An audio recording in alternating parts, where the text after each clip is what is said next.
आमच्या घरात संडास नव्हता, उघड्यात जात होतो आम्ही। मग असं इकून कोण येतं त्या जिराक ती बाई माणसाला जरा भीतीच ना।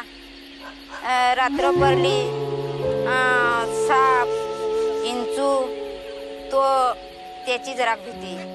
काय समजा झाला तिकडे तर काय करणार।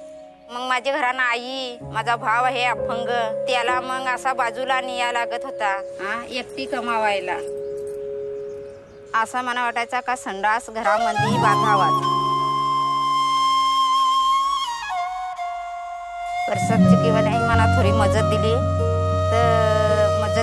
तर मला पण असं वाटलं का बांधावा ना। मिया पण त्याच्यान म्हणजे वीट आणि वालू ही मिया पण आणली ना, मग त्या उभा करून घेतला। माझ्या आईने पण काम केला, म्हणजे आम्ही सगळ्यांना आम्हाला त्याच्यात जायला लागलो, म्हणजे आम्हाला त्याच्यात बरा ना आमची तब्येत पण एकदम। मी सुद्धा संडास बांधून घेतला, मला त्याचा खूप अभिमान वाटतो।